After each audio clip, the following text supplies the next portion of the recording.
Wonder Murmur, where whispers weave the heart. Hello, little hearts. A new whisper begins. In a sun-drenched valley, where the grass was green and the river ran cool, lived a big, strong buffalo. He was a magnificent creature, with horns that curved like two great moons and a coat as dark as night. But for all his strength, the buffalo was not a masterless beast. He belonged to a kind and gentle shepherd who had cared for him since he was just a calf. In return, the buffalo used his great strength to plow the shepherd's fields, and they lived together in quiet harmony. One afternoon, as the shepherd rested under the shade of an old apple tree, a dark shadow fell over him. It was a hungry, cunning wolf, his teeth bared in a wicked smile. He had watched the two for a long time, his eyes fixed on the magnificent buffalo. That buffalo would make a perfect lunch for me, the wolf thought, a greedy gleam in his eyes. But first, I must get rid of that pesky human. The wolf stepped from the shadows, his presence a cold wind in the warm air. He looked at the shepherd, then at the buffalo, a smug look on his face. "I have a few questions for you, little shepherd," he snarled. "If you cannot answer them, the buffalo is mine." The shepherd, calm and unafraid, looked at the wolf. "Ask your questions, sir." The wolf's grin widened. "First, why does a creature so powerful with such magnificent horns serve a small human like you?" he demanded. The shepherd smiled, stroking the buffalo's head. "Because I feed him the best food from our fields, and in return he helps me. We have an agreement." The wolf scoffed. "An agreement? That is not an answer. You have no power over him. So tell me, how can a human make this great beast obey him? Is that a magic cane in your hand?" The shepherd chuckled softly. "No, my friend. It's not the cane that's magical. It's our wisdom." The wolf blinked, genuinely confused. He had expected a simple answer, a trick he could see and overcome. But wisdom? It was a strange word he didn't understand.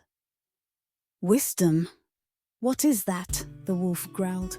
"That's not a proper answer.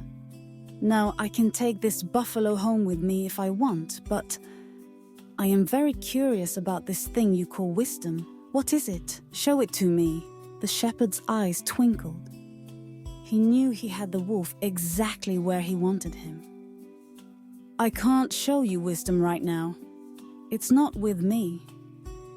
But if you truly want to see it, I can bring it to you, on one condition." The wolf, his curiosity now a powerful hunger, leaned in. "What is the condition?"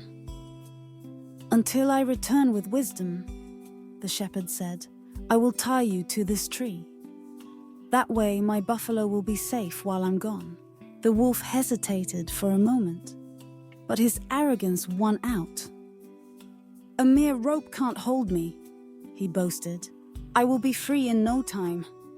"Yes, I agree. I must see this wisdom." The shepherd nodded and tied the wolf securely to the apple tree. He left to get his wisdom, and as he walked away, he saw the buffalo grin.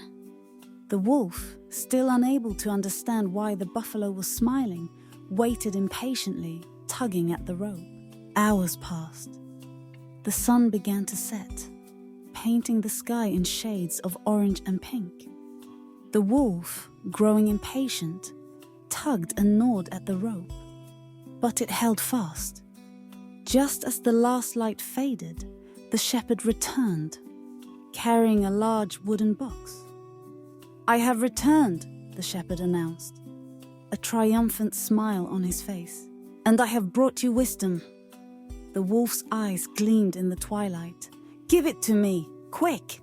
The shepherd placed the box on the ground and slowly opened the lid. The wolf craned his neck, looking inside.